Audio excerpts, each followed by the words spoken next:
So we want to be super gracious and super kind, and we want to be super thankful because tonight they're going to be able to hopefully open our eyes a little bit to how we're seen from outside of our little circles. You know, you and I function on our little circle, right? And we have our community friends, and I don't know how long you've been a Christ follower, but the average in America is that once you've been in a church for 3 years, you have one friend that's a non-Christian. All right, one. That's the average. I don't know how long you've been a Christian or Christ follower, and I don't know how many not yet or not Christians that you have in your life.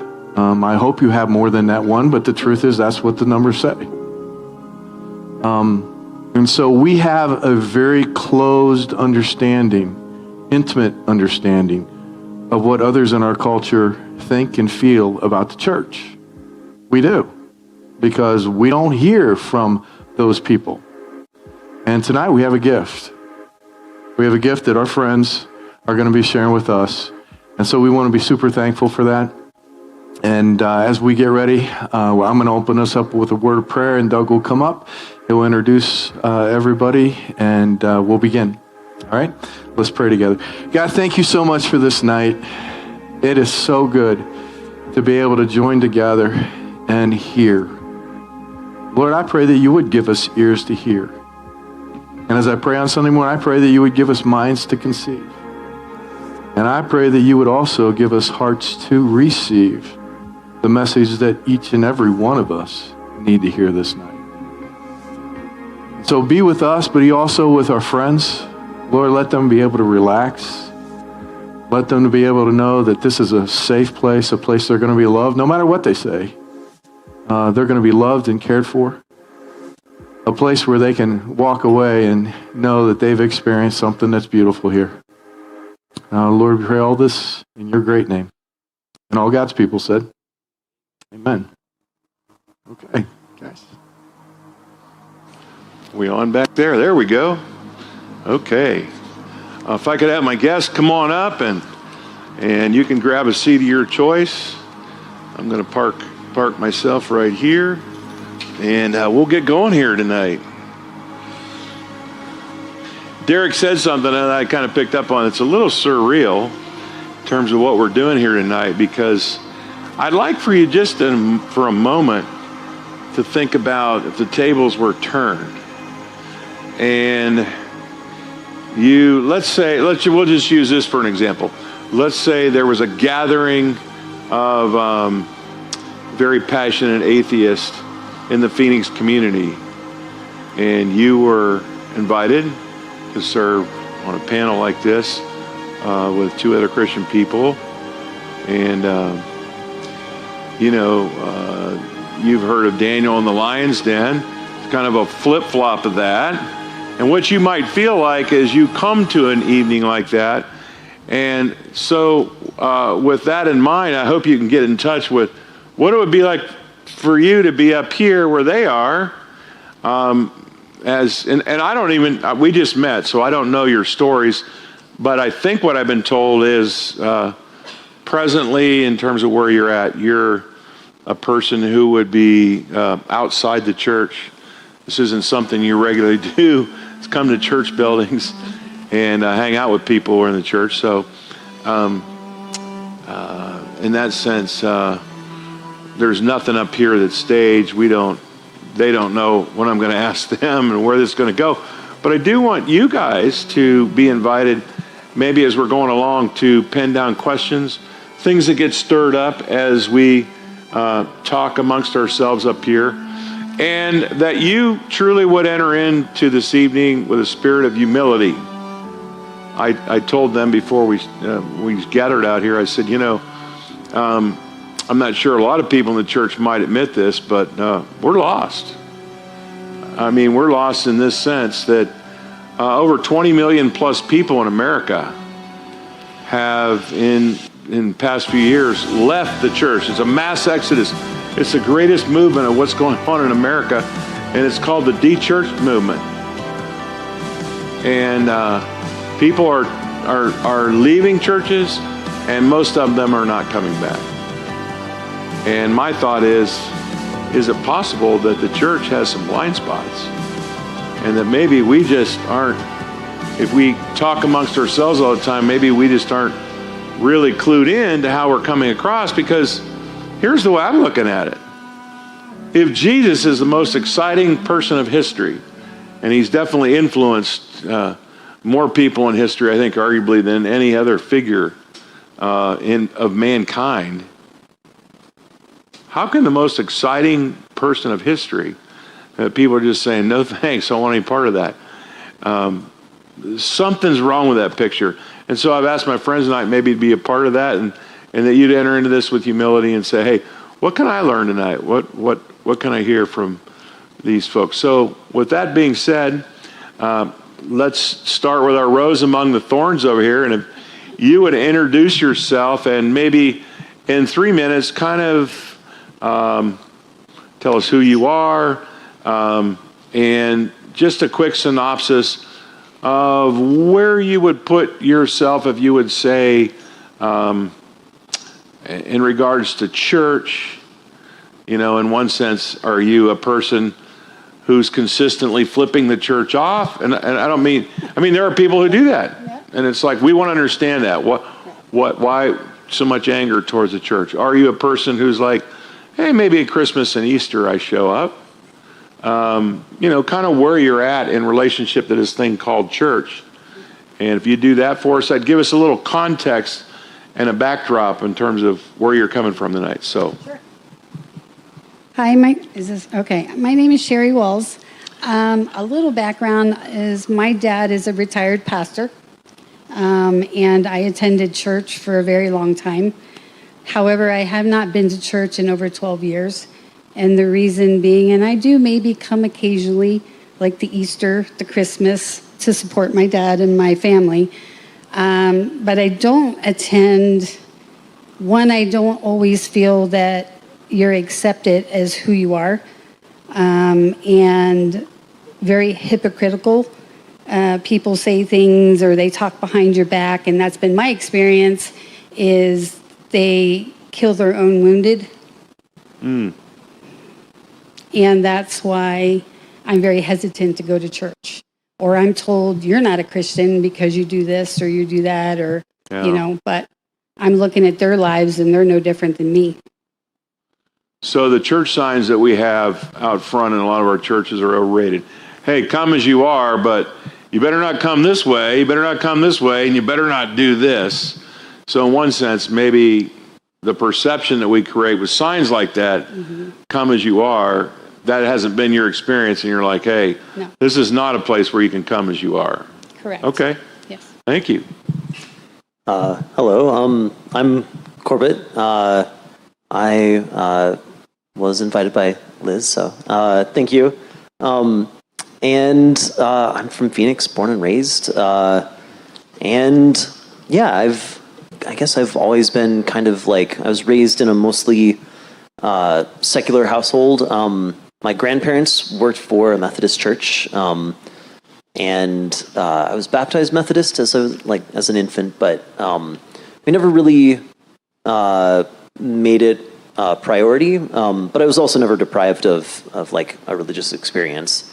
So I've always kind of had a fascination with it, but because I was raised in more like a scientific, skeptic household, it just always sort of seemed like the evidence, I guess my perspective was the evidence was kind of lacking. So, but that's not for a lack of going out and experiencing churches and religious communities. Especially in college, I was fascinated by like different religious groups, and I definitely jumped on there and was a groomsman at a friend's Orthodox Christian wedding, and I experienced Shabbat dinner with a group of friends and everything like that. So I have a curiosity, but as far as just regular attendance, I've never really had the urge to do that. So Okay. I at times tonight, I'm going to stop just because I'm an older guy, which means I can tend to forget what I need to remember, and unfortunately, remember what I need to forget. So, Siri, I'm hearing you say that in terms of your kind of like the church is here, because it sounds like, for you, church has been a hurtful place. And I'm wondering, as I listen to you, if you would describe it this way, that, hey, I've been spiritually curious, but I just really haven't found anything of enough substance that would cause me to give up what I like to do most on Sunday, to show up at a place and sing songs with somebody I can't see, that whole thing. Would that be fair representation? I want to make sure we're clear in terms of where you're presently at and your. I think generally yes. Although I guess I tend to be to approach things in a very science-minded kind of thing, and so I guess my approach is more like is there what can I what benefits, what explanations are there that can be explained by religion as opposed to science. That being said, there are political and cultural reasons for not attending church and not being part of a religious community. But I do try and be aware that there are many different groups of Christians, and that Christian is a very broad banner. And so, Have you in general found Christians to be open to your curiosity or your desire, it sounds like, to have more of a scientific or questions that you raise? What kind of experience have you had with Christians when you start raising the questions that maybe you have about faith? I guess probably the most, on one end of the spectrum, the most positive sort of experiences that I have is with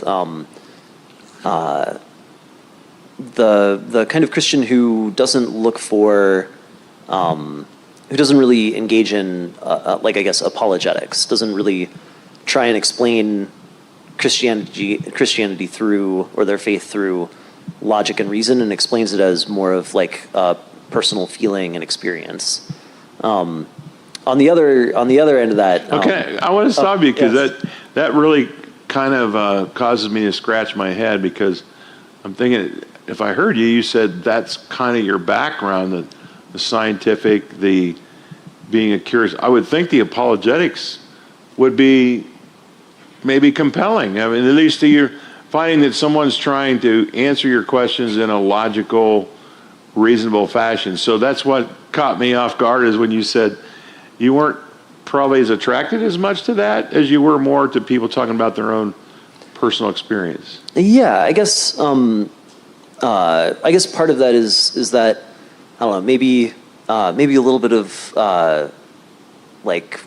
just I've grown more comfortable with my opinion, or like my perspective or whatever. But it does seem like while the apologetics is interesting and fun to talk about, it's more like practice. It feels a lot more like a sort of chess match as opposed to, or a math problem as opposed to like a compelling argument. I haven't run across an apologetics argument that really holds too much water, I guess. Like eventually it breaks down. So like when it is interesting to talk about that, it's, discussing new novel explorations of logic to try and work out what things are supported by, or what parts of Christianity are supported, what parts aren't, that kind of thing. But yeah, so the most, I guess, logically consistent sort of approach that I've heard is more like, well, it's just something that I feel. I can't prove it logically.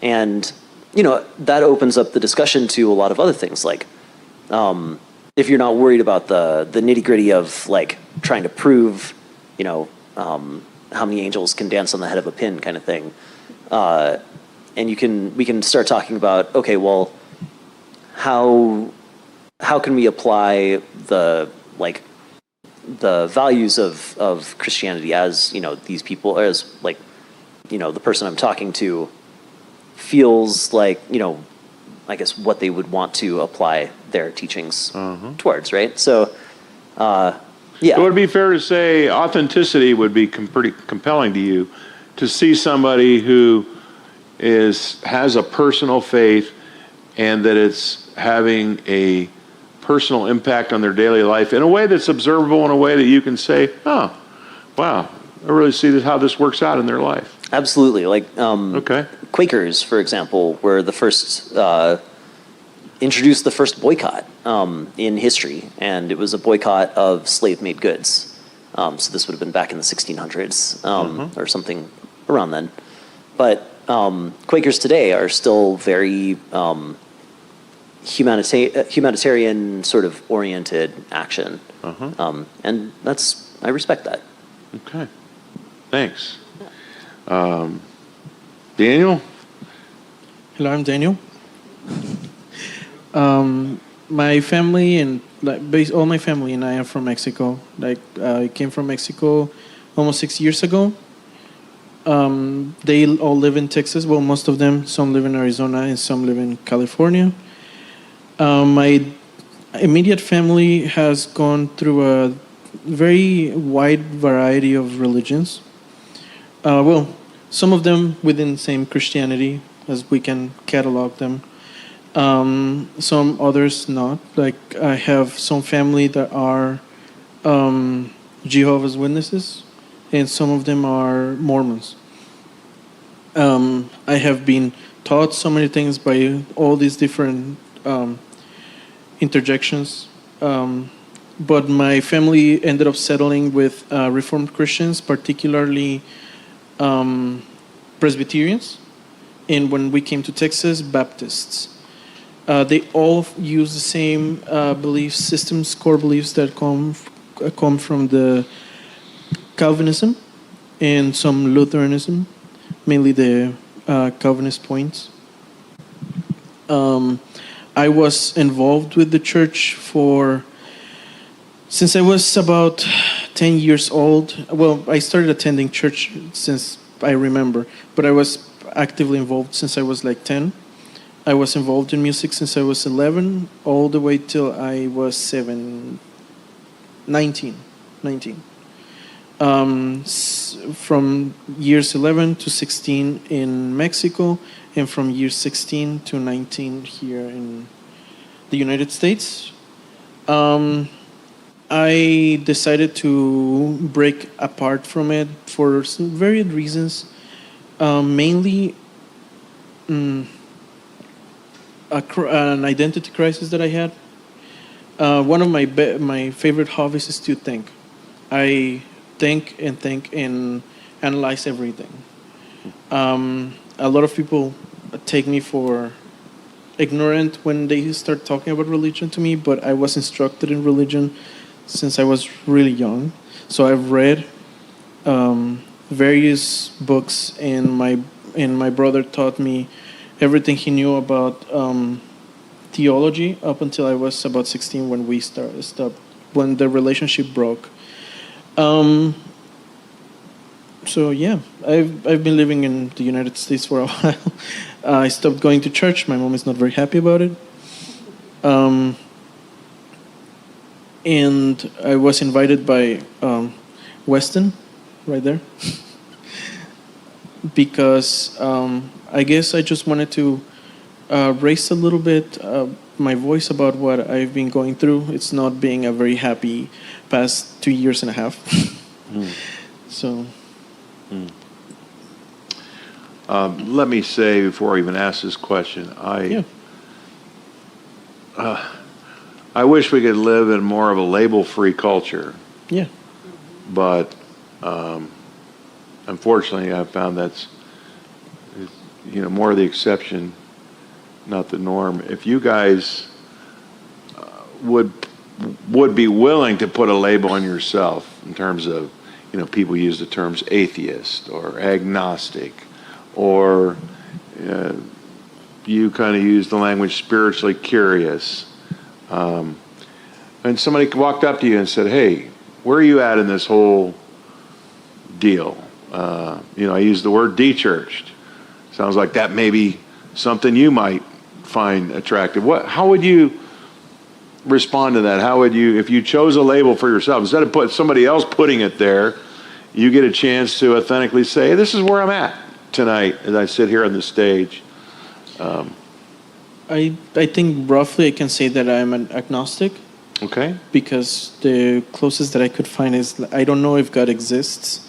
I've been trying to look for that answer for a very long time. I've talked to a variety of people of many, many religions, in a variety of other people who do not belong to a religion. So that's the closest that. Okay.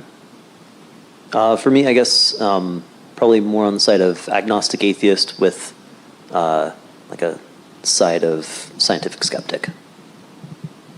And I guess I would say the D-church. I didn't know that was a thing until you actually said it today. So, but yes, since I don't go to church, I would then say Yeah, you D-church. once did very Right. regularly. Right. Whether you had the option to do that or not. I know I grew up in a home where Right, no, sleeping you in did on not. Sunday morning was not an option. No, it was not. It was something we Sick had or not, to do. you went to church. Yeah. Yes. Yeah.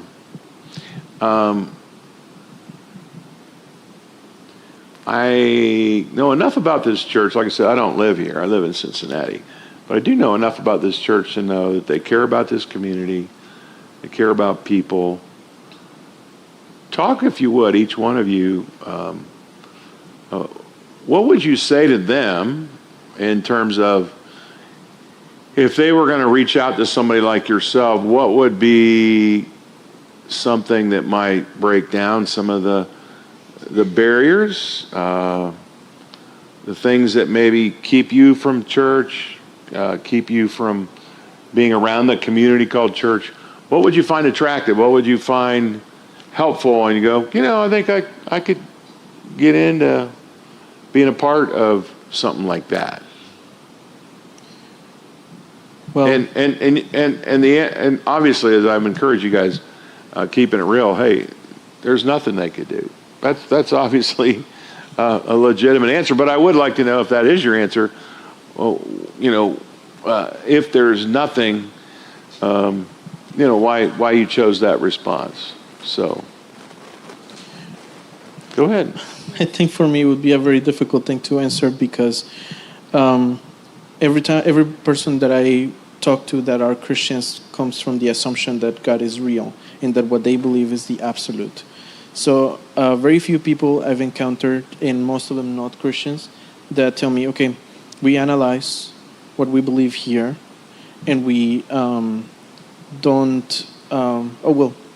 take it as another chore to come here.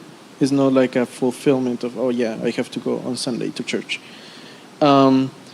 We know who you are and we accept you as you are, and we want you to analyze with us through something tangible, through something visible, what we believe. I think that's the most juicy thing that somebody could tell me that would make me, okay, let's try it out. Let's see what they have. Okay. I met a guy in a coffee shop. Well, I'm an author, and I was working on a book and found out he was an author, and so we started talking and soon found out that he thought the Christmas story was a big Santa Claus story, and he's just sharing his honest opinion. And I said, I would really enjoy it if you'd be willing as an author to write up, your perspectives on church, et cetera. And one of the things he said that really caught my attention was he said, hey, I just wish I could go to a church where I felt like if I ask a question, that first of all, it's safe to do so, and second of all, I wouldn't get answers by all the people who have drank the Kool-Aid they would actually hear my question and try to start where I was in my journey, not like try to jump forward ahead to where they are. And it sounds a little bit like you might be saying that, hey, that somebody would meet you where you are and respectfully engage in the things that really matter, the questions that maybe you have. And I had a guy who once, he was Buddhist, and he was Buddhist not by conviction, more by birth. He grew up in Cambodia. He was one of the last people out when Cambodia was going under. And he came to America, and I asked him about his experience with church and Christians, and he said, I went one time. I said, what was that like for you? And he said, well, I had questions. The whole idea of the virgin birth didn't make sense to me. I've never met a virgin who had a baby. And so I had a question about that, like how could that happen? And the pastor immediately said, hey, we don't ask questions like that here. You just got to have faith. In other words, you said, hey, I'd like to be welcomed just where I am. What that church was sending the message was, hey, you're not welcome here with those kind of questions. Right here, we just have faith, and we don't bring questions like that up. So it was a very not friendly towards kinds of questions. And so here's what he told me. I said, so what did you do? He said, well, I quickly learned that I wasn't welcome there, and so I went to science. He went the science route, and for 15 years he sought for answers in the scientific realm. And I said, so where are you at today? And he said, I'm still stuck with this idea that there has to be something bigger than myself.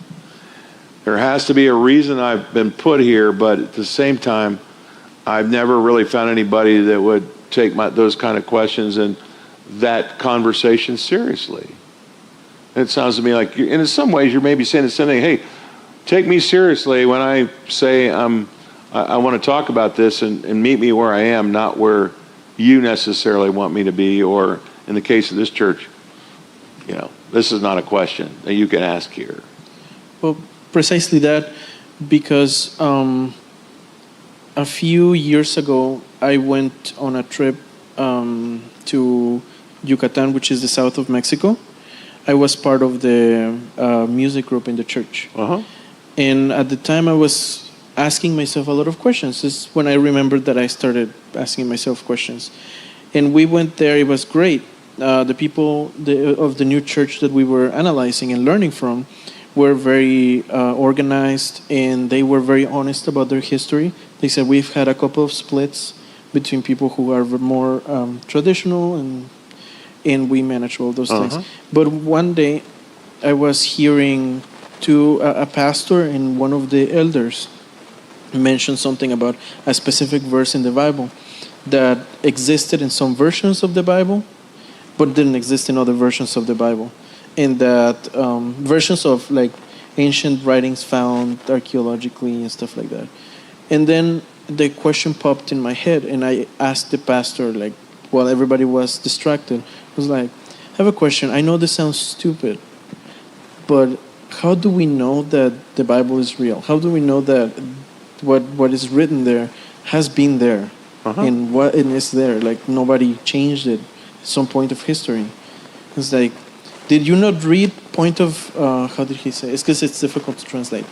Like, they had like a material, like a little book that they use for everybody starting off at church. There was called something like Beginning Point. Okay. Did you not read Beginning Point? Do you need to read it again? And I did not ask him again. I was like, okay, this obviously didn't work. Didn't answer any of my questions. Yeah. So I did some research. There was another guy who came in, he was a complete atheist. And I asked him, and he told me, how do you know the Bible is real? And I was like, well, I know because there have been so many texts that are consistent. Some of them don't have the same exact verses, so some Bibles have like a little asterisk in the bottom. It says some versions have this verse. But I'm not entirely sure. And he said, well, I've been in this specific browser that not everybody has access to, like the dark web and stuff. And I found this specific versions of the Bible that were found, but they're often censored, and they have much more information on them. How do we know that those are not true? And I was like, right, I don't know. Because that one time that I asked that question, they told me, did you not read this? Yeah. And let me say, I told my Cambodian friend, I'm so sorry, because actually the Bible encourages us to love God with all of our minds. And so those kind of questions ought to be welcomed. I mean, I don't think God's up there. If he is who he says he is, he's all-knowing, going, oh my gosh, you just asked something I could never figure out. And so I think churches ought to be the most question-friendly place on the planet, because a good question stirs us to think.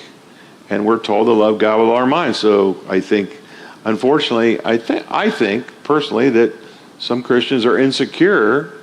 They don't have answers, and so quickly turns it back onto you and say, hey, why didn't you read this more? Instead of, I think, giving you the respect you deserve and saying, that's a great question. Let's sit down and talk about that sometime. So, but, where were we? What was the question again? Yeah.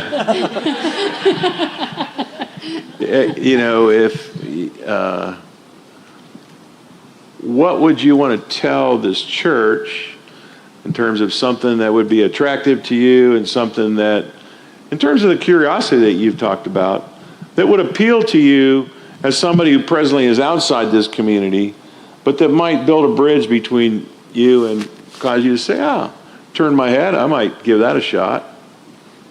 So I guess just in terms of my experience in the past, I've volunteered with humanitarian organizations that got their start in religious communities. The Samaritans movement during the 80s, and then No Mas Mortes more recently, were kind of came out of the like a couple of different religious communities in Phoenix and Tucson, and they were addressing the fact that there was like a humanitarian need for putting humanitarian aid out on the U.S.-Mexico border for people who were coming across. And while the organization itself, like No More Deaths, was more or less secular, they didn't recruit only Christians or whatever. They were from that tradition, and we also recruited we did fundraisers and food drives and everything through various churches. So it was non-denominational, we didn't really care who the church was. But if they opened their doors to us to like do our spiel and people wanted to donate, then we would take them up on that. And so similarly, I worked for St. Mary's Food Bank for a while, which was came out of the originally from the Catholic Church, I believe, and then it became its own independent organization. And so, I guess the thing that interests me more is that the community, or the church community, focuses, like, I guess really walks the walk. If they're going to help people, if they're going to contribute to direct action, then that's something that's appealing to me. Would I join on a weekly basis? It would be pretty difficult, I think, but definitely if the people were really interested in helping people and had demonstrated like a willingness to help, then that would go pretty good way. Uh-huh. Yeah. Okay. That's a tough one for me, only because my issue was the people. It was never really about God, because I believe in God. I just don't believe the significance of church, and in the church, there's so much animosity, and there's so many, it's kind of like a lot of drama. So you tend not to want to be involved in that drama. And now growing up as a pastor's daughter, you've seen a lot of things. Yeah. You couldn't say anything out of respect to not only your father, but your pastor. Right. And how they treated him, to me, was very difficult. Because, God loves everyone, no matter who you are, what you believe in, what you've done, where you're going, and yet people tend to tear down the very ones. And again, like I said in my original statement, we kill our own wounded. Instead of having that compassion that Christ's supposed to give us as Christians, and the word Christian means to be Christ-like, I think we forget where we are. And we get involved in, yes, we're worshiping and we're giving everything to God on Sunday. What about Monday, Tuesday, Wednesday, Thursday, and Friday and Saturday? That went out the window. Yeah. And then you come back on Sunday and you do it all over again. Yeah. And to me, it's, I don't mind coming to church, but what is it about having to come every Sunday? And, seeing the interactions with people and how they treated their own makes you wonder how they're really going to treat someone who doesn't come to church. And how do they look at those people? Yeah. How are they going to accept someone who may not believe in God? Or, are they going to have those conversations with them to make them feel even understanding what they understand? And I have several friends from the gay community, and I love those guys to death, but I try to understand where they come from. I don't say I believe or or do I agree or disagree. That's not my opinion. God didn't give me an opinion. He just said, love them. Sometimes we give our opinions where we don't need to. Yeah. Would this be a fair representation that sounds like for you, it would take a community that really repaired the trust that's been broken and give you enough confidence that you could open yourself back up again, because that trust has been violated due to the many hurtful experiences it sounds like you had. Yeah. And I had a guy once tell me, he said, I tell you, Doug, if I ever go back to church, and he emphasized that, he said, I'm going to sit in the back row. He goes, I don't want to know all the drama going on behind the stage. I don't want to know about church politics. He goes, I just want to get into the pure essence of Christianity in its purest sense, the worship, the feelings of love and all that. I don't want all that extra peripheral stuff. And he too had been hurt by church, and so he was kind of like saying, hey, those wounds are so deep that when I go back, it's more painful than it is productive and enjoyable. So I stay away. Doesn't mean I don't believe in God, which is kind of what you're saying. Hey, it's not that I don't believe in God. It's just that the experiences I've had around God's people haven't been all the best and the most positive. Yeah. Correct. Okay, lightning round. Hey, one word. I often ask college students this question. First word that comes to your mind authentically when you hear the word Christian. Hypocritical. Hypocritical. Hypocritical. Okay. I think you've kind of explained why, because of your church background.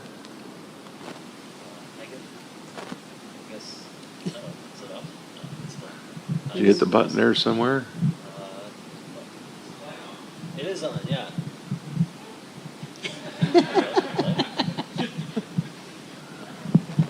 I guess also hypocritical. Unpack that. I understand why she said that. Why are you using that word as? Good. There we go. Okay. I guess generally, politically, the number one thing that that I'm inundated with, like news-wise, sensationalism sort of stuff, is that so much of the time Christians are like involved in politics that actively hurts the people that Jesus, as far as I understand, that Jesus wanted to help. And so just I guess that's a little bit more of that. But Christian is also a really broad term, I should say. So not everybody and not all sects, but. Yeah. Closed-minded. Good one. Yeah, I think you've kind of eloquently portrayed why you might choose that word in terms of your experiences. Closed-minded. Same question coming back to you, lighting round. The word church.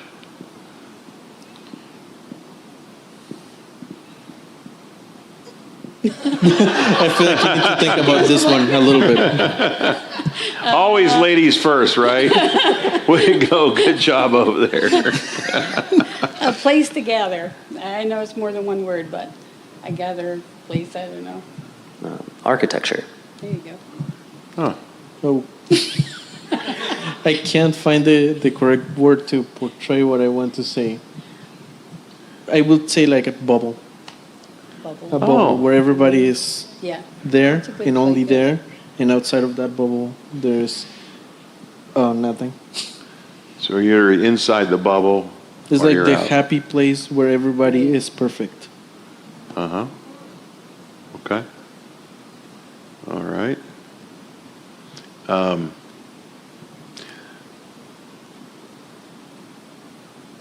What's a question you guys would like to ask, either myself or the audience, that you always wonder about the faith, about church, about religion? Is there a question you go, man, this is a question I really find myself wrestling with? I have lots of them. But the main one is a question that I've asked my mom mainly, because she's the one who's always drilling on my head. Maybe you should repent. Maybe you should come back. Maybe it's time for you to realize that you're wrong. How do you know that you are being listened when you are talking to the void? Because for so many years I looked, I prayed, I did as much as I could. Everybody would always emphasize that do not do these things for yourself, do them for God. Uh-huh. My church's favorite word, and even the church here in America, was deny yourself for him and for your brothers. I did that. And people don't believe me. The first thing that comes to people's mind is, maybe he didn't. Maybe you didn't have enough faith. Maybe you did this. Maybe you did that. And it's just the first assumptions that judge my thinking. And I'm like, no, I didn't. I denied myself. I was always on the lookout for other people. I did all the music and all the studying because I really had that thirst of knowing somebody who was higher than me. Somebody that they said, oh, you will be happier in that life. Somebody who supposedly looks at me every time that I am alone. Uh-huh. And there was really no... Because if he had been listening to me all these years, I would not have ended up at a psychiatric hospital. I would not have had so many problems with my family that I stopped talking to them for almost a year. If he had been listening to me and had some mercy, like all the things that make up who I am, in case that I'm not being clear enough, I'm a gay person. But if with all that with all that comes with that, and having a Latino family, which, in case that you guys don't know, Latinos are known for being extremely homophobic and very judgy. So everything that comes together with that, the first assumption is, oh, you're doing something wrong, rather than, let me help you. I don't know. I be spending nights and days crying in wondering if I am going to hell or I'm going to heaven, and what I need to do to go to heaven, because they tell me you can't do anything to go to heaven, but you're doing this wrong, so you're not going to heaven. So there has to be something that I need to do right to go to heaven. So what am I doing? Nobody's listening to me. I'm talking to the void. I'm talking to darkness, and I don't receive a response. And I did not receive a response. Like, long story short, that's why I'm here. So let me take a stab at it. As you said a lot there. It sounds like, if I'm going to use an analogy this way, that you tried the product, you kicked the tires, you took it for a test drive, but it didn't produce. It didn't provide you what you were hoping it would, and instead of getting what everybody told you would have, peace and happiness and all this, you ended up with a sense of void, a lack of a response, and that... Yes, but also because my church has very specific belief systems. They always said, you are in the world to suffer. Like, you're not going to be happy here. But you will feel whole knowing that God will reward you at the end. I did not feel whole either. They said, if the people who are not chosen to be his children will not go to heaven, and the people who are chosen to be his children will persevere all the way to the end. And then I wonder, maybe I was not chosen. That's why I don't feel any different. And that kind of makes you feel kind of left out and worse than you started, because all of these years of study, all of these years of service, because, by the way, the church itself gave me its back so many times, have been useless.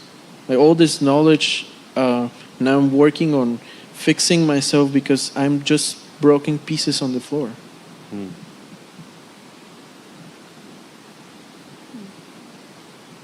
My heart breaks to hear all that. I'm sure there are a lot of people here who feel the same way. That's been your experience. Somebody once asked me this question, because you have to know my background. I grew up in a home that sounds somewhat similar, in the sense that, parents that wanted me to be around religion and faith and things like that.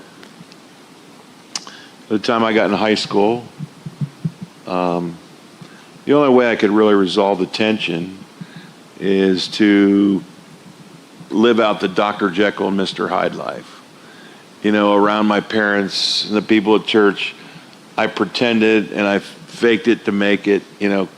I wanted them to be, I wanted to be perceived as who they wanted me to be. But when I was around them, I was the kind of guy no mother could trust her daughter with.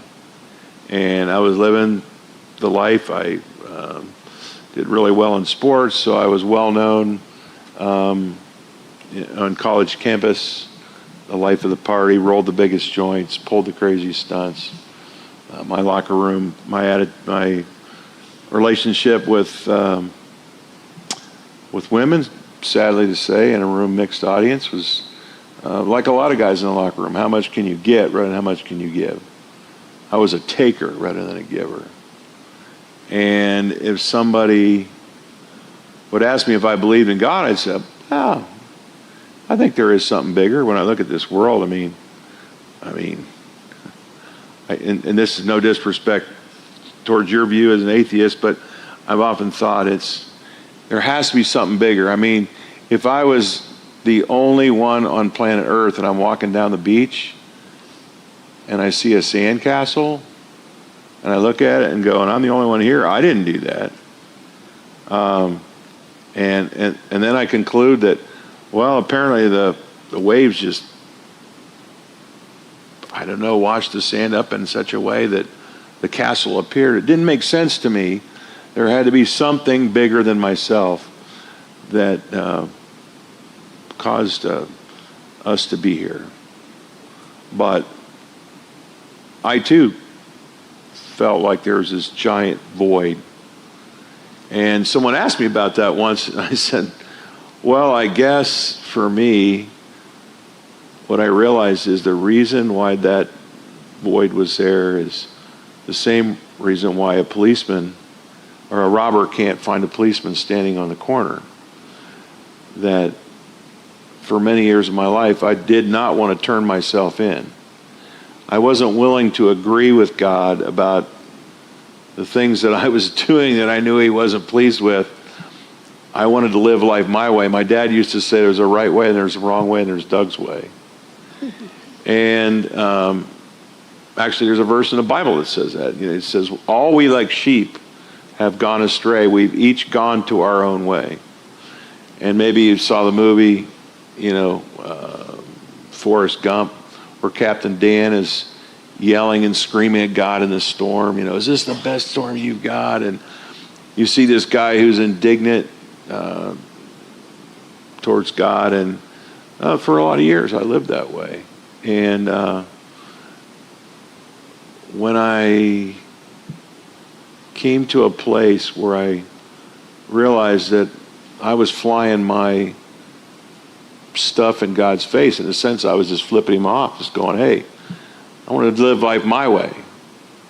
When I came to a place where I was broken enough to say, God, I've tried it my way. I've done things. I've tried to find satisfaction in, like the Rolling Stones song, I can't get no satisfaction. I had success in sports. The next day I wake up and feel the pressure to have to perform again after the night before, because now people expected more out of me because I did really well the last night in the game. So next game it's like, hey, Doug's going to do that. Well, that's a lot of pressure. I would wake up after getting stoned or drunk, and it was a good time while it lasted, but I wake up the next morning and go, got to be something more than this, Hugging the porcelain goddess in the morning is not just a great way to live. And, sadly I look back and I think of the women I told them that I loved them. It wasn't love. It was nothing more than lust. It was me trying to bolster my male ego in the locker room, because that's the way the rest of the guys were.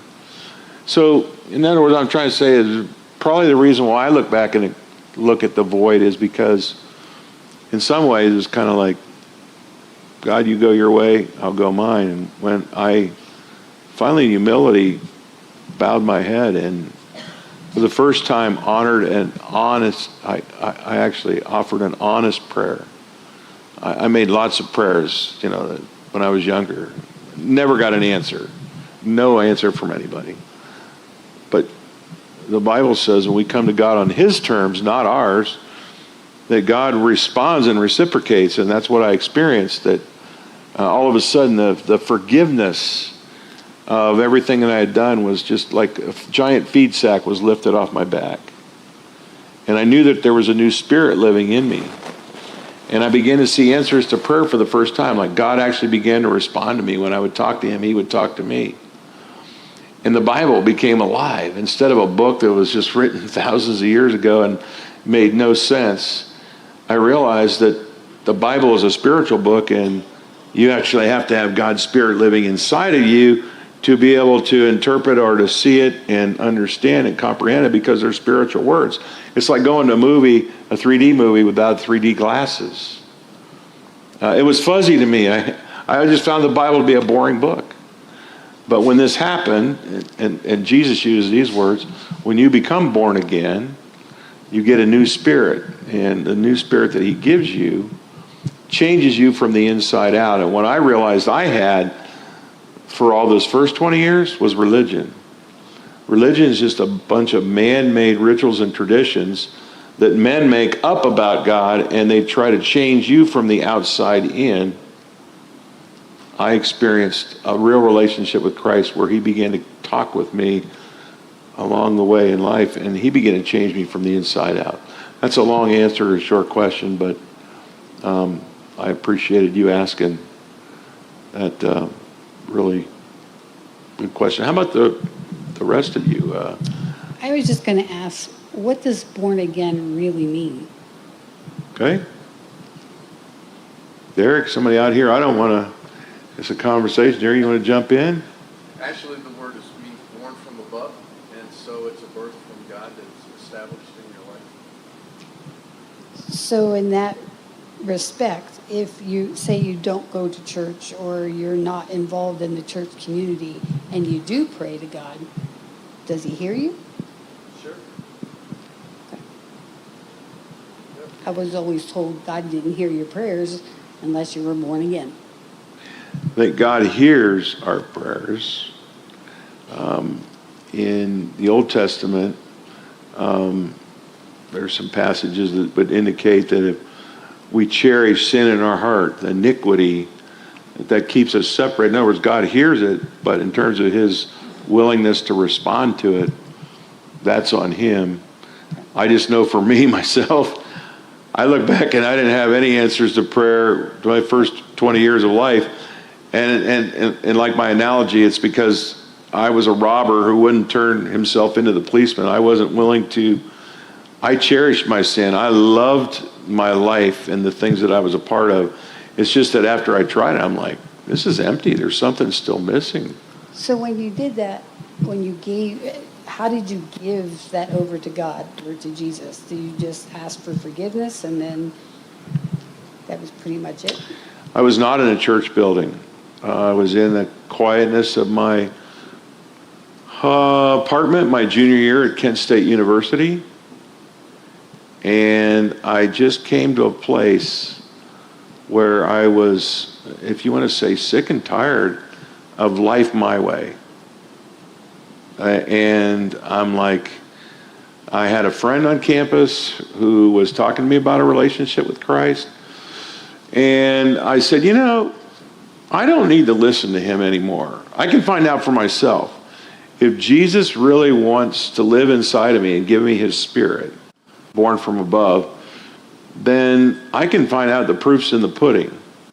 And so he told me how that became a reality for him. And I just got to a place where the weight of my iniquity and the things that I had done, the lies that I told my parents, the abuse of my body with drugs and alcohol, all the different things, I just said, God, I'm sorry.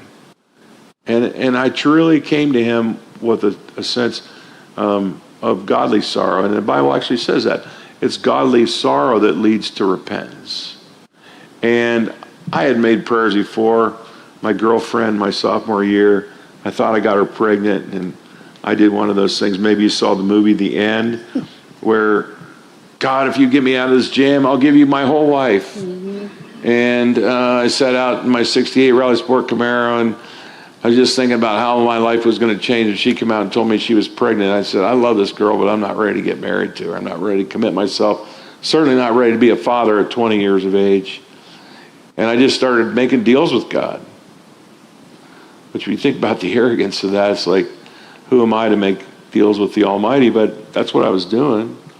And she came out and she wasn't pregnant, and we just went back to living the way we had been living, and I forgot everything that was not the kind of prayer I made that night to God. And the really cool thing is, it was the first time God talked back.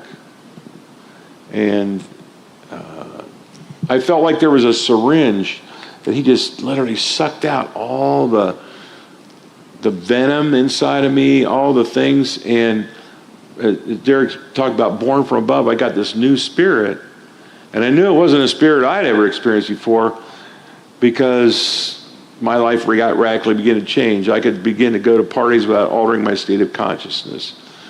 I can look you in the eye tonight, Sherry, and tell you as a woman that from that point on for 15 years, until I met my wife, Martha, I did things God ways, which is sexual purity, and waiting again till we got married. Now, I can't boast about that because that was His power put inside of me from above. It wasn't something I, did on my own, like trying really hard. There were lots of other changes that happened too, but the coolest thing was just all these answers to prayer. For the first time, really began to feel like instead of just getting nothing, I was getting a whole lot of something. I mean, it just in an intoxicating way. So.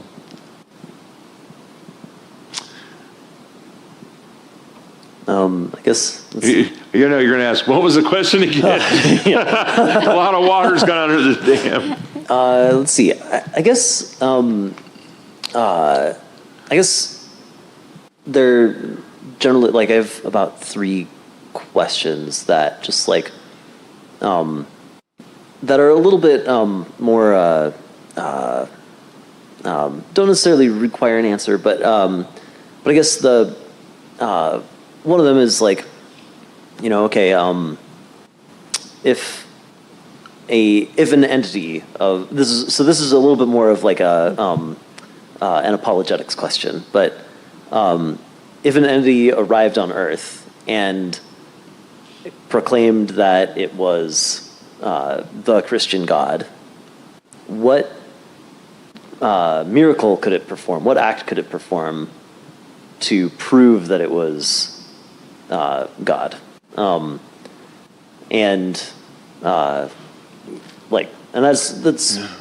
That's one of them. And then the other one is like, can we go ahead and jump on that? Oh, yeah, sure, absolutely. I love it, because here's what happened. You didn't know this because we didn't know each other, but I actually was at Northwestern, and a lot of brainiacs there on that campus.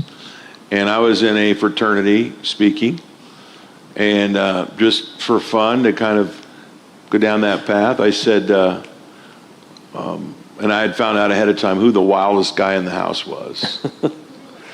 And I said, hey, Carl, would you come on up here for a minute? And he came up, and he didn't know what he was getting into. And I said, what if tonight I looked out over this audience, this whole fraternity, and told you that Carl was God in the flesh? People were falling over the chairs. Like, come on, Carl. There ain't no way. No, I said, let's just have an honest back and forth. I said, what would you need to see from Carl to validate the idea that he was more than just a man? Which is what I think you were kind of getting at. I was saying specifically that what would the creature have to do in order to prove that he is the Christian God? And that's kind of where I was going with the whole Carl thing. And so I said, well, let's just talk about it. What would Carl do different than anybody else on the college campus that would cause you to go, that guy's pretty unique? And so we started getting answers like, well, I mean, hey, we're a fraternity. We're always ordering pizza. If Carl was God, he could probably turn water into pizza, or he could. I said, I think you're right. If feed everybody with anchovies on if pizza. He was God, yeah, exactly. If he was God, he could do that. Shouldn't be a problem if you're all powerful. I said, what else? I said, well, probably the way he would talk to us would be different. I said, how so? Well, I don't think he would probably say things like, well, I'm not sure, but I think.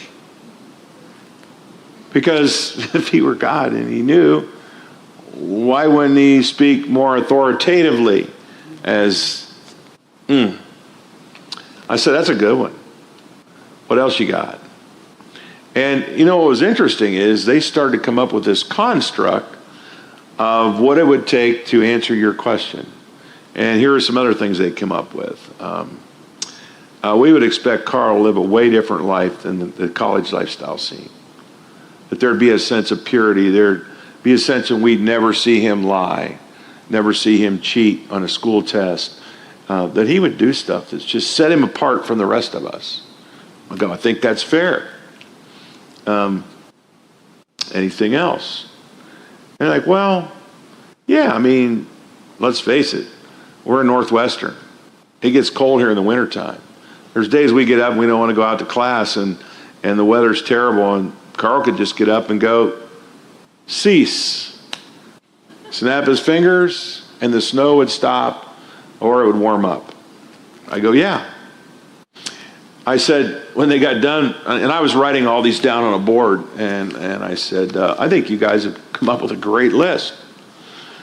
I said, I got one, though, that I think maybe you missed. And they said, what would that be? I said, well, let's say I hadn't told Carl this was going to happen, but in unison, the whole fraternity gets down on their knees and starts to worship Carl, and Carl doesn't freak out and go, what are you guys doing?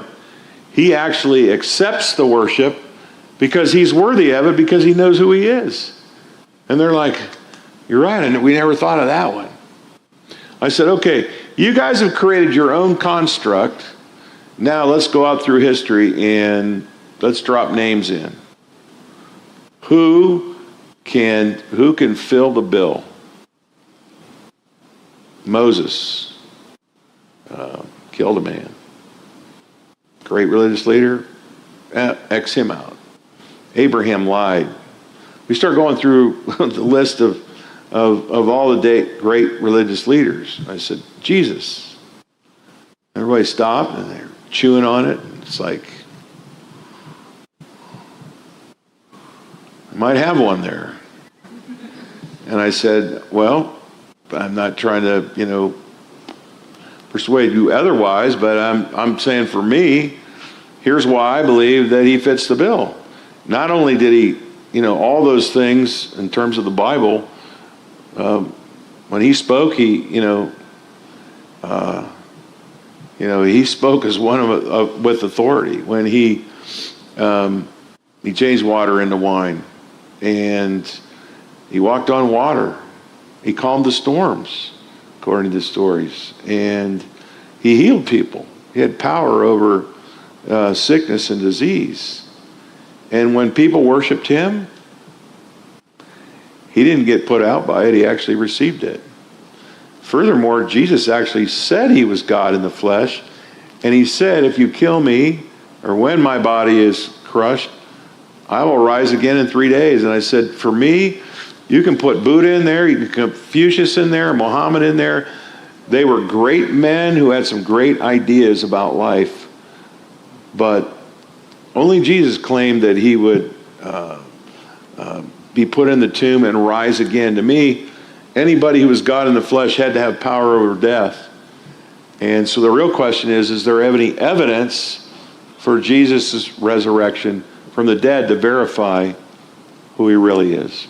I guess in this hypothetical, like in the present day, what would an entity have to do in order to, prove conclusively, right? Like, because we have medicine and we have all of these things. Like, it's conceivable that all of those things could have been done through. All of those things could be done through higher technology, right? Is there any one thing that, this potential, or that couldn't be explained by, I guess, futuristic technology?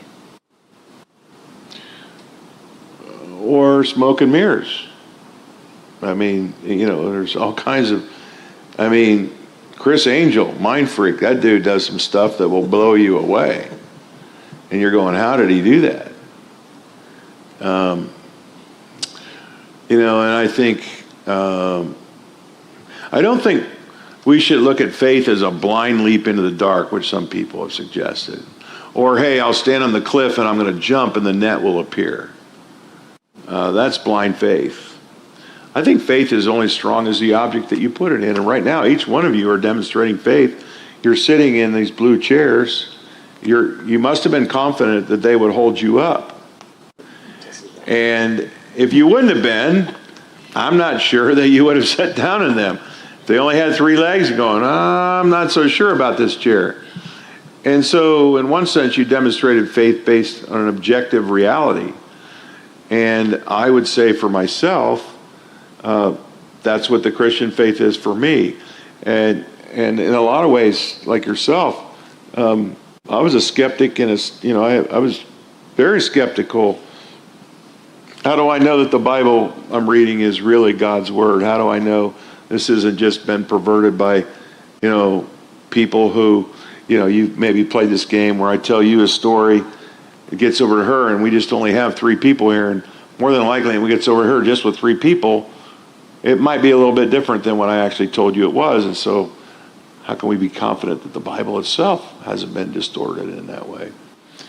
And for me, a way I kind of look at it, and I encourage other people to do the same, is somewhat like a court in a courtroom. The idea is to persuade the jury one way or another, to beyond reasonable shadow of doubt, whether this actually happened. And when I looked at all the evidence, there's a couple of things that just blew me out of the water. Number one, we wouldn't be sitting here having this conversation if the Romans or the Jews, either one, all they would have had to do was produce the body of Jesus. And the whole story of Easter, out the window. The whole idea of Jesus rising from the dead, which is what he said he would do, that goes out the window. And if that goes out the window, that makes him a liar, which means he's not trustworthy and you couldn't believe in him. Well, how do you know, Doug, you weren't there? Well, I wasn't there, but when I examine the evidence, here are the things I do know. The calendar's changed forever. BC to AD. The church was born, and the worship day went from Saturday to Sunday. The Christians chose to worship on a new day, Sunday. There were all kinds of rippling effects. The one that blows my mind the most, do any of you have brothers? You have brothers? So think about this for a moment. James is one of the authors of the New Testament, was Jesus' half-brother. And James describes himself in chapter 1 as a bondservant, a slave to his Lord Jesus. Can you imagine what it would take for one of your brothers to humbly admit that they're a slave to you and that you are their Lord? I mean, I know my brothers are like, listen, I know my brother. There is no way in the world I would ever say anything like that to my brother. And it raises the question, why would James do that? What did he benefit from it? Another thing I think for me was very powerful was just realizing that Peter denied Christ 3 times. The rest of the disciples went into hiding. And the reason they did is because they weren't dummies. They realized if they put Jesus on the cross, we're his followers, they could put us up there too. And so they were now fearful for their lives. And on top of that, their whole gig had just gone down the tubes because they thought Jesus was going to set up a political kingdom. And now that's all dissipated. And so they start going back to their old lives. And I asked myself the question, what motivation did they have to go end up becoming martyred?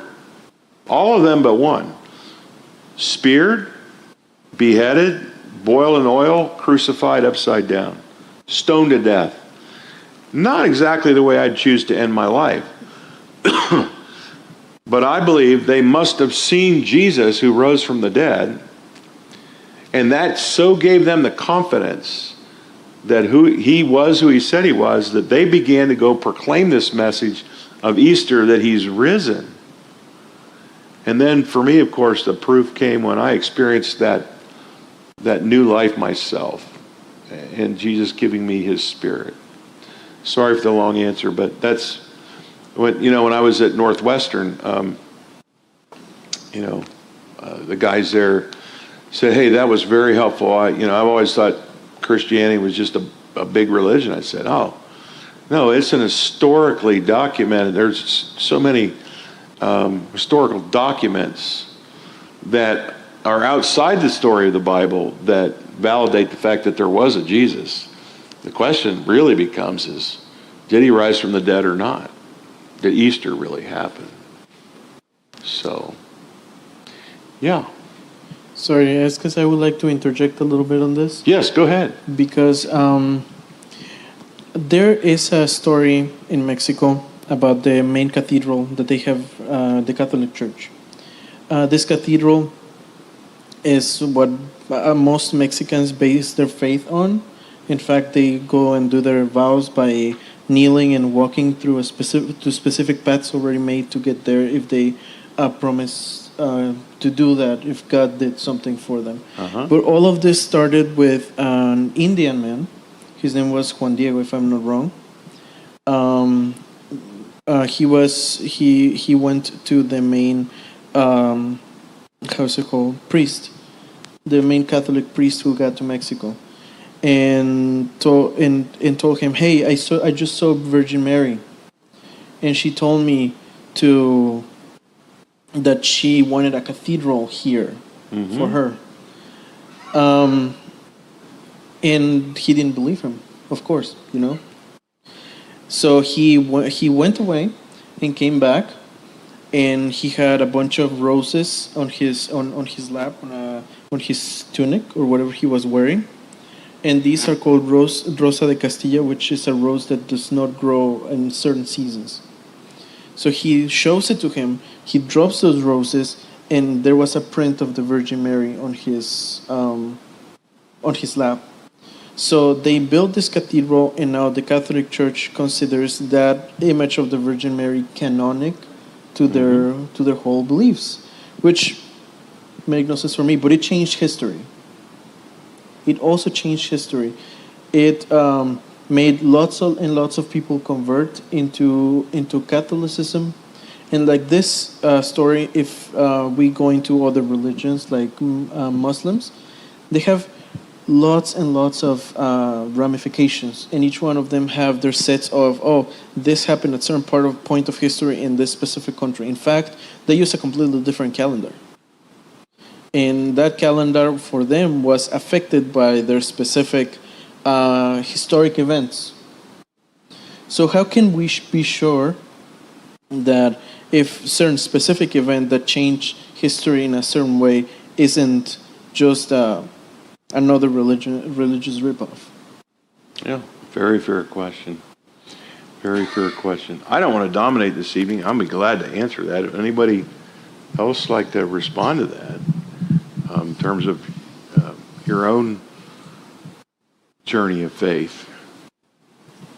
I guess I would say something. I'm sorry, was it Daniel? Mm-hmm. Thank you so much for sharing your story tonight. It's really moved me. I'm a history teacher. That doesn't mean I know anything, but this is sort of how I think. And I think Doug did it well when he said it's like you're in a courtroom. So I went through a long period where I questioned my faith and what I believed.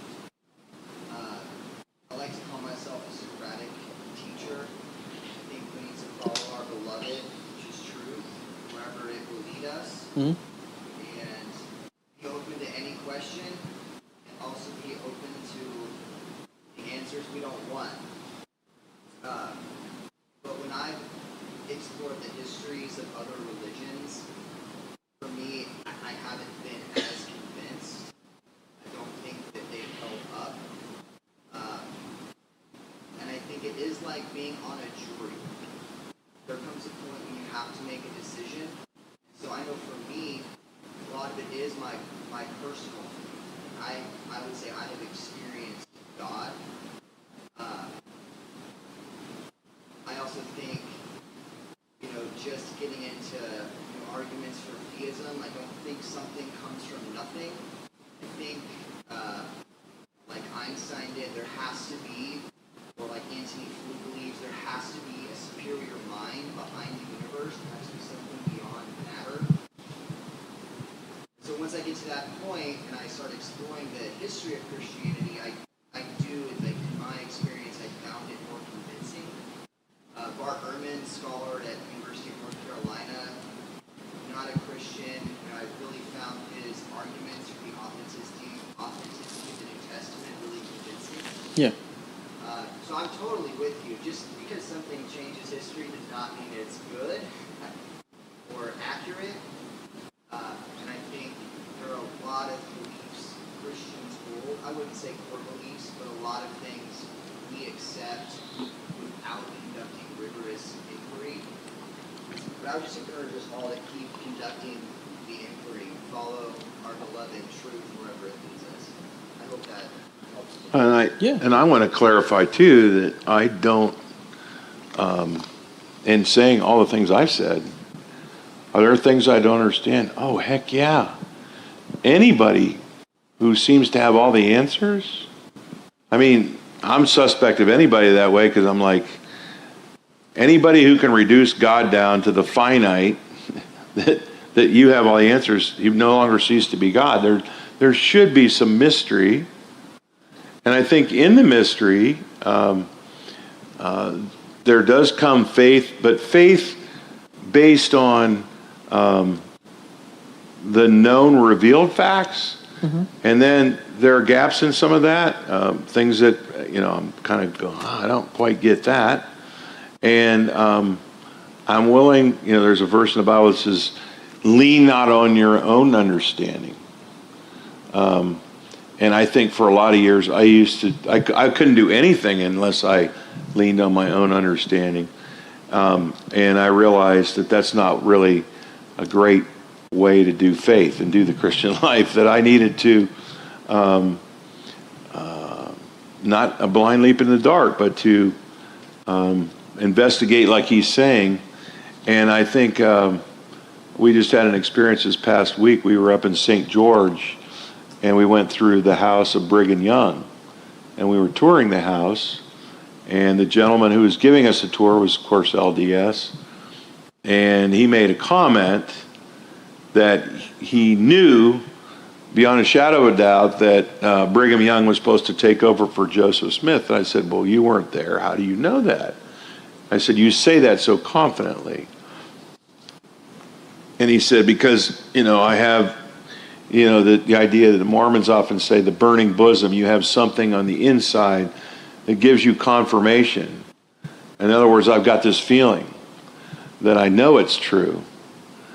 And I'm like, well, I once sat and talked to a guy who told me that when he did cocaine, he and Jesus had great conversations.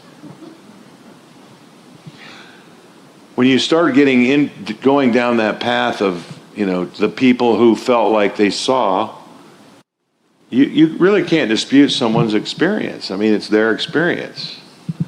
But then when you start looking for other things, more objective realities in terms of rippling effects throughout history and the stories, you start saying, hey, does this line up? And I think to his point, when I did that, I found the most compelling grand story was the story that Jesus himself gave us. And the other thing that you guys were mentioning was specific standards through which you can pass God to prove that God is an actual God, but all of these pass through the same crystal of presupposing that the God that you are talking about is a God that always follows the thread of logic of their own perfection. So, as I said it from the beginning, I don't know if God exists or not, but my thread of logic and the main question that I ask every single person that comes to me with a new religion is, how do you explain whether you can make your own decisions or not? Because if you can make your own decisions, if he allows you to have your own thread of thought, that means that he's not controlling that. And if he's not controlling that, there is that mystery factor of he doesn't know it. But if he always knows it, as Christianity says, then he has control over that. Therefore, it's not your decision, it's something that was pre-planned. I've got several different answers. My brother's answer was that God keeps you in a circle. Maybe it sounds a little bit ridiculous, but he keeps you in a circle of things that you can do, and you cannot get out of that circle. So he knows what you're going to do, and to a certain point, you do not have freedom of choice. So that's why in the core beliefs of my Christian family is that there are chosen ones and not chosen ones, because the chosen ones don't really have a freedom of their own choice. Nonetheless, a lot of Christian people that I've met defend that they can choose what decision they have. And so my logic or my debate has always been, well, if he allows you to have a freedom of choice and do whatever you want, then he is not being a controlling God or a perfect God in his own standards. Therefore, he's not a perfect God. And a non-perfect God is conceivable. It's something that we can think of, and well, probably not in this context because most of y'all, if not all, are Christians. But for somebody who's not a Christian, it's easier to grasp a God that created all these things and allowed some of those things to happen by themselves after setting certain standards, not necessarily having to follow them. Therefore, a lot of people say that sin is the absence of good. I don't believe that, because I believe that for us to do wrong, we need energy. And energy cannot be just created. It doesn't come from anywhere. It exists. And if it takes energy to do sin, and it takes energy to do good, they are on the same standard. And if they subsist on the same standard, then it means that somebody must have created it. And if he created sin as well as he created good under his own standards, then he could also be sinning. Because if he is perfect on his own standards and he commits sin, he created the sin and he puts the sin on certain people and not on others, then he's already breaking his own standards. That doesn't add up. Now, if he says, okay, I'm God, I'm not sinning because I'm not under these standards, but all of you are because I'm allowing y'all to sin on their standards that I don't apply to because I'm God, then it's a little easier to grasp. It's not a God that is perfect, it's a God that is just God, if that makes sense. First of all, let me say, I like the way you think. You're a deep thinker. And I say that I want to give you props for that, because I think I meet way too many people in the church who, like he was saying, really don't know why they believe what they believe. And you're wrestling with, man's free will versus predestination, some of the big things that, we see some tensions in the scripture along those lines. I kind of, instead of the circle analogy, I would probably tend to be more like a cruise ship, that we're on the cruise ship. God has a destination. He's the captain. He's taking his history's going somewhere. But we have the choice to order ice cream, pizza, go to the movies at night. He's given us free will, because in his love for us, he so desired that we would choose him, not to be like puppets, forced to, if you would, bend a knee and have to follow him. And so I'm kind of thinking there are going to be some people who want to talk to you afterwards, which is cool. What I do want to do is I want to give everybody a chance here to ask questions of you. And I got one more for you, and then we'll open up the audience. So I'm kind of saying, hey, we're going to get to your questions here in just a moment. Here's the question. If you... I just had a follow-on point here. Okay. I believe that's called Agrippa's Trilemma. It's like one of the coolest terms. It's like a God who is perfect, all-knowing, and good, all-knowing, and all-powerful, and all three of those things can exist simultaneously without contradicting each other. But yeah, the cool term is that it's Agrippa's Trilemma. I'm gonna do some research on that. What would you have to say to these folks who care deeply about their people? If they wanted to have a God conversation with you, what would you tell them not to do to have a God conversation with you? If they're going to start something like that. Please don't tell me, come here, otherwise you're going to go to hell, because I have that from my family and from everybody in my church every single day. In all their posts, in all their subliminal messages towards me, and literally directly towards me. I've had so many people do that. You can go around and you can tell me, maybe you're wrong or whatever, but don't tell me, if you don't come to church, you're going to go to hell, because I'm going to close my head and not listen anymore. The attempt to either shame you or emotionally maybe manipulate or scare you into something, because instead of engaging the questions that you really have, quickly kind of throw the hell card down on you as a crowbar to come at, maybe beat you into submission. And as soon as you hear that, you're like, I'm out, I'm done. Also because I believe that it is not right to go to a church because you don't want to go to hell. Rather, because you want to be in that church. Isn't that the purpose? Yeah, agreed. Well said. Sherry, I actually agree with your statement. I think that a lot of times when you're approached about Christianity or becoming a Christian, if you don't believe something, you're going here. Or they say, if you become a Christian, you can't do this, that, and the other. Well, I don't want to have to give up everything else to do this, so I just shut down. I'm like, how many rules do you have? I don't want to follow all those rules. Don't tell me, I can't. At the time I was smoking.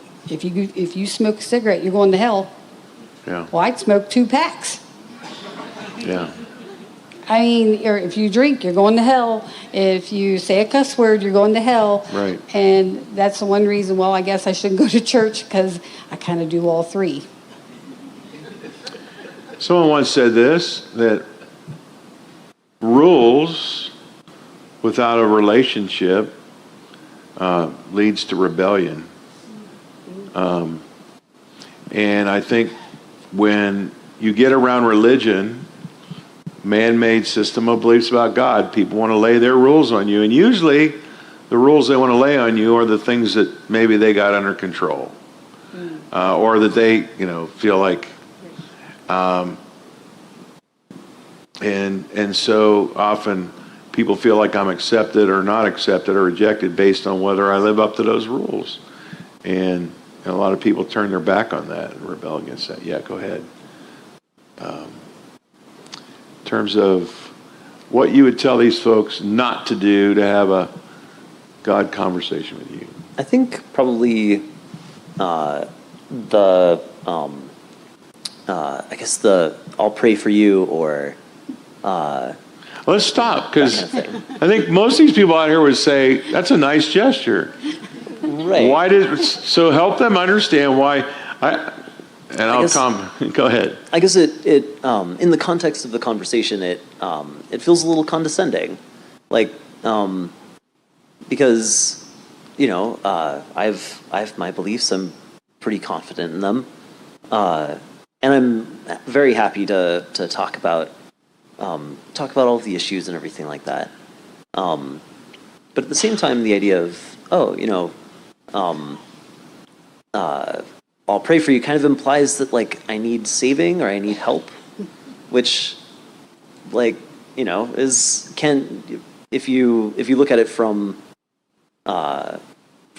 my perspective, right? I don't feel like I need saving. So having someone be like, "Oh, I will graciously offer my prayers to help save you," it's like, okay. It also, I have noticed in conversations before, it kind of serves as a closed, as a closing to a discussion. It's no longer well, I can't do anything else for you, so I'll pray for you. Yeah. And yeah, it doesn't.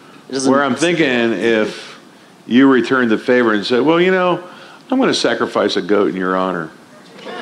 Exactly. I think it might turn the head a bit. And if somebody was truly listening to you, if you're truly leaning towards being an atheist, you can talk to whoever you want to, because that's not who, I don't believe there's anything there to talk to. If you want to pray, you knock yourself out. So in one sense, it's kind of like a moot point, and maybe even does it make you feel disrespected, like you haven't been listening to me very well for you to say that. I definitely think that there was a time in my life when, it would have felt a little bit more disrespectful, like the person wasn't listening to me.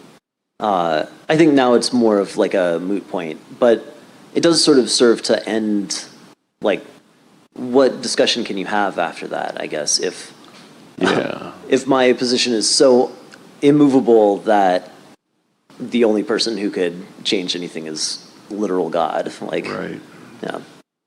I think it's one thing to want to be condescending, as you said, and another to assume that the person doesn't know and that's why he doesn't believe.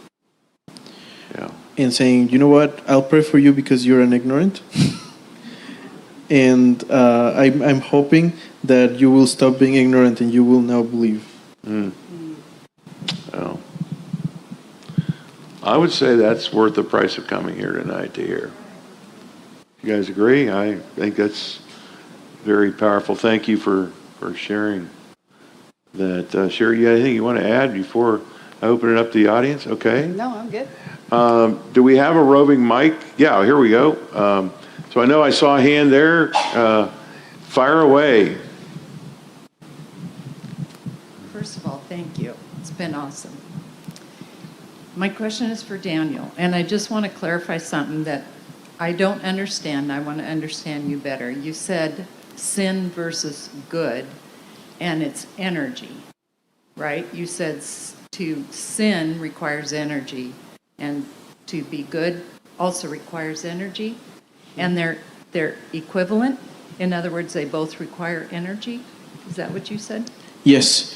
So I had a conversation with the friend of a friend a couple of days ago, and I told him I don't believe that there is a base. How is it called when you know what's good and wrong? Moral. I don't believe that there is a base moral. We are not born knowing moral.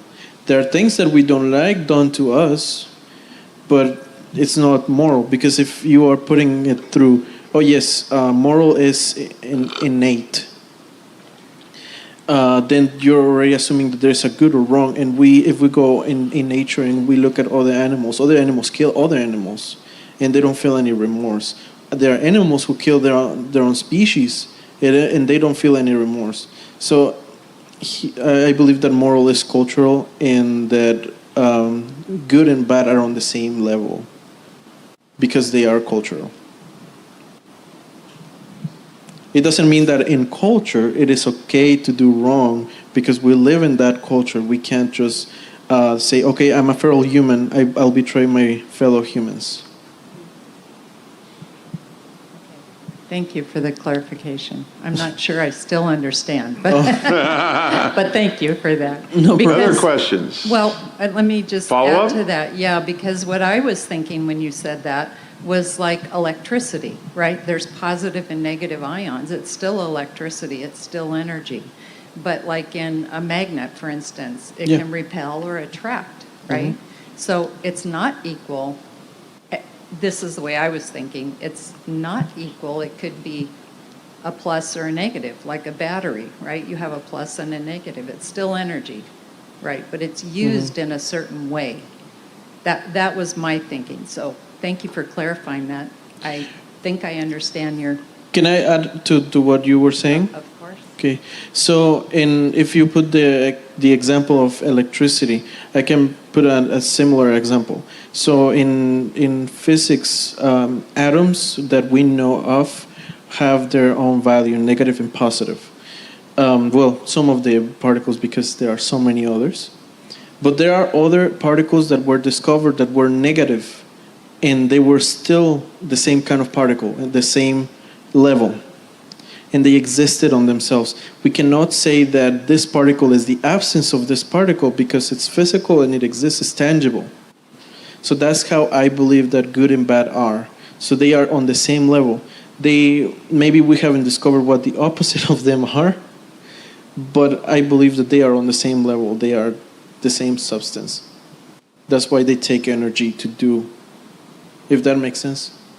Well, you just went beyond me with the whole scientific explanation, but I do understand that you've done research to try and understand things in a way that you can relate to it. And I did the same thing. I was raised in public school to believe evolution was true, and I did until I was 30 when I became a Christian. So I had a lot of the same questions and rejections and like, yeah, right, the Virgin Mary, sure.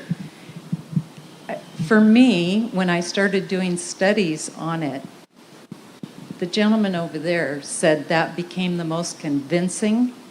And so as I started reading biophysicist books, which they became Christians, and their reasoning, although I didn't understand all the technical things, their reasoning was like, wow, if this guy can explain things in such a way that are far beyond me, I should look into this further.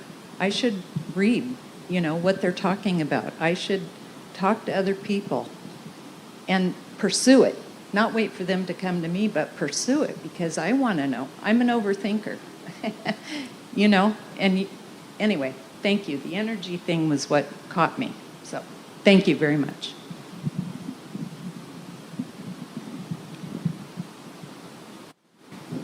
Thank you so much for being here tonight. I don't remember your names. The guy in the middle. Corbett. Corbett, you had said a question you would ask us was, what would you expect for some person that showed up to prove their divinity? Can I throw that question back at you? What would you expect for someone to be able to prove their divinity? So that's interesting. I think the point of the hypothetical is that there's always a possible explanation for like supposed miracle that this hypothetical person could perform that is not divine, that could explain it. So like maybe if they walk on water, maybe they're able to turn gravity on and off or change its effect, that kind of thing. So the sort of point of the question is to think about how there's from a physical perspective, there's no way to prove a claim definitively. There's no way to have certainty about truth. Scientifically, you can only falsify a claim. You can only say, you can only disprove something. So that was kind of the direction of that question. So I suppose I would say there isn't actually a solution there. To follow on with that, I think part of what you're looking at is any sufficiently advanced technology is indistinguishable from magic. Is that Arthur C. Clarke? I believe so. Okay, cool. Okay, but I want to talk to Doug for a moment. I think part of what I see going on here is there's two different things going on that you're not recognizing.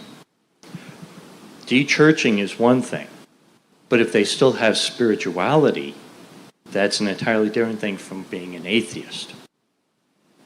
I consider myself an atheist, but I still believe there's a spirituality going on.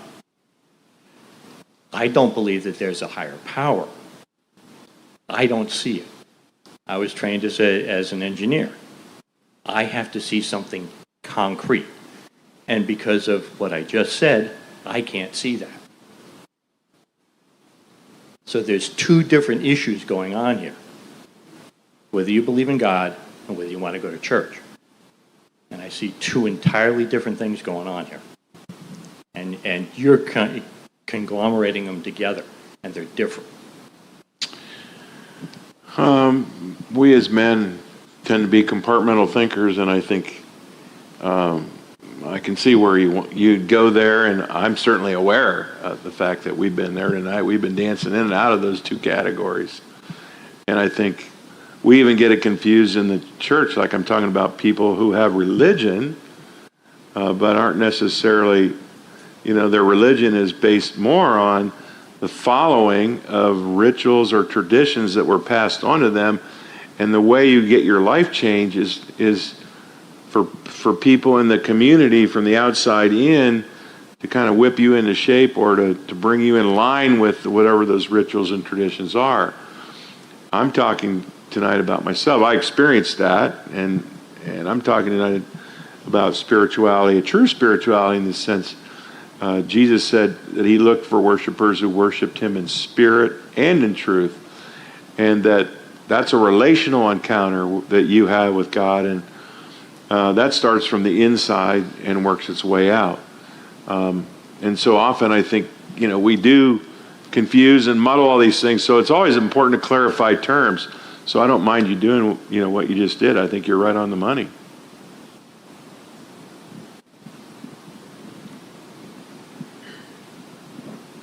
So a hypothetical for you. So let's assume the New Testament is true.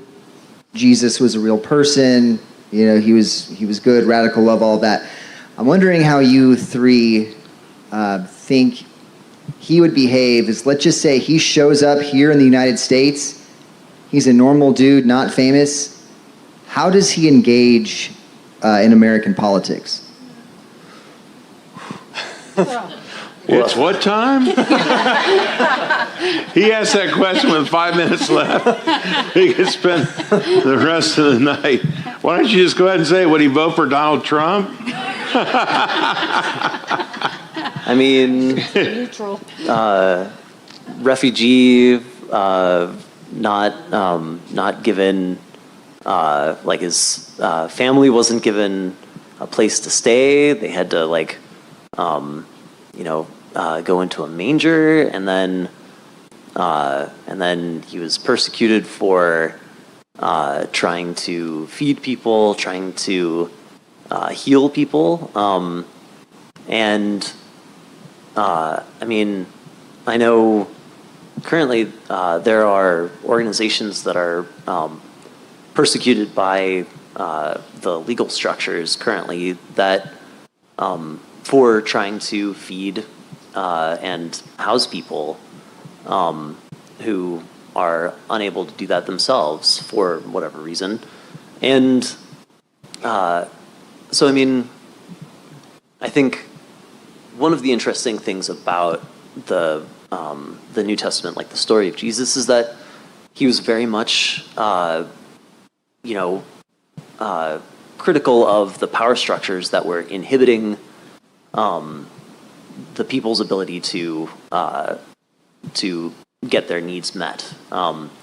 So I think an interesting follow-up question might be, if you spent a day, or if you imagined there is no eternal reward for good behavior, and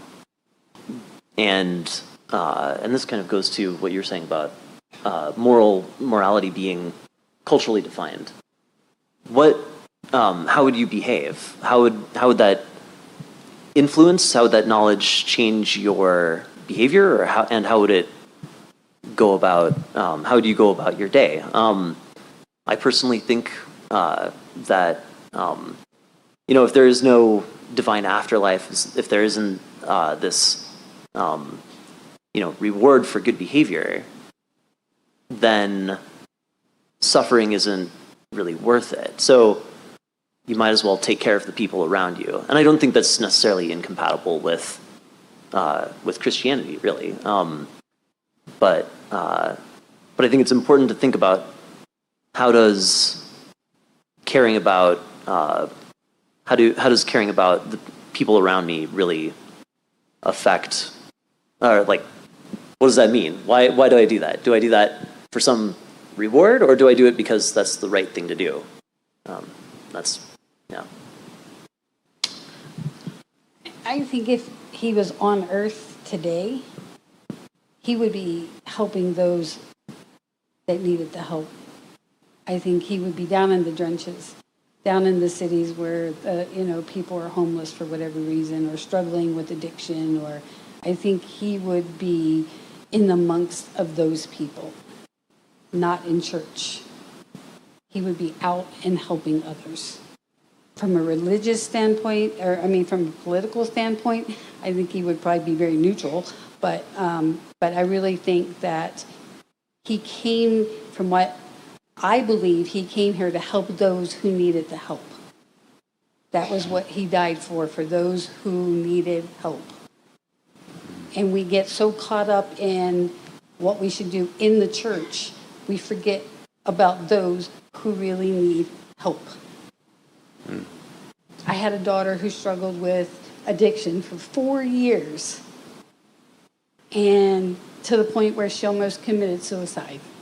And that's the question I asked you was, does God hear your prayers? Because he didn't hear mine.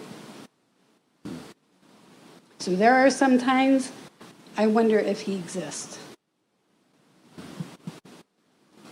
And presumably that doesn't change the way you feel about people around you. Right. Because it's like, where was everybody? And then you think they're saying, I'm praying. Sometimes I don't want your prayers. It was like, I didn't want your prayers. You say thank you. No, I'm praying. Well, that's not working, and what do I do next? But I really think that we forget what our purpose in life is. And when I was going to church, it was to help the less fortunate, or help them see, or, reach out and give them food at St. Mary's. I think that's the best thing, you're reaching out to these people. But you mentioned a bubble. The church is a bubble. Mm. They don't go outside. That's their community. It's just, the gay community, it's their community. But we need to go outside that bubble to reach these people who are hurting. Mm. And sometimes that's why people don't believe there's a God. Yeah. I think most people here came with an expectation. We'd probably wrap up about right now, 8:30. We do have desserts here. They're going to be available as we finish. And what I'd encourage you to do, I know some of you heard different things from each of these, and I'm thinking you guys would love to interact more if you're willing. And so you can get desserts and do that. Let me kind of bring it to close this way. And I think others have said it, but I really appreciate your authenticity, bringing it and keeping it real. I think you did that tonight, and I think we all heard some things that I need to think more about that. And that's a very cool thing. Thank you for agreeing to be on the stage and joining us for a couple hours. Someone shared this thought with me, and it really became a game changer thought for me. And I think it's true for all of us in this room, is we have to be careful, I think, to not confuse God with life. And what I mean by that is we can reason back to God based on the bad experiences we've had at church, or some Christian who did something, and right away think, oh, that's God's representative. That must be the way the church is. That must be the way God is. And we can really, God is not a man. And I think we have to be careful that we don't hold Jesus responsible for something his followers get wrong. That I had to make up my mind, because I travel the world. I see stuff that would just drives me nuts in terms of the church, because I'm all over the world and I see and hear stuff all over the world. What I've had to do is, in one sense, is say, hey, I think we all acknowledge that none of us are perfect. We all fall short, which is why we need Jesus, by the way. He came to do something about that. He said we all have sinned and fallen short of the glory of God. But he didn't leave us there. He didn't leave us stuck in the mud puddle. And I think what's helped me the most in terms of keeping my sanity in the midst of all the seeming insanity sometimes in the church is just saying, hey, let me get back to Jesus. Let me just look at what he said and what he was about and focus in on him. And I find that the other stuff just kind of, and I really zone in on just him instead of holding him responsible, if you would, for stuff that sometimes his followers just are so empty-headed and missed. And I think that's true for a lot of us. We got to be careful that our Christianity isn't just an American form of Christianity. You go to Africa and you'll see something, different expressions of the Christian faith. You go to New Zealand, you go to these different countries I've been to, and you'll still feel the spirit, the spirituality part of it. But the manifestations of how it works out in their community can look different. And I think sometimes we even confuse our American Christianity as the truest form of that. And it's just, no, it's our cultural version. We got to get back to historical, biblical Christianity. So thanks tonight for you guys coming out and participating. I know we've got some desserts out here. You got follow-up questions for our guests, please come up and respectfully engage them. And again, thanks you guys for being a part of this really engaging evening. Let's give them a big hand. Thank you.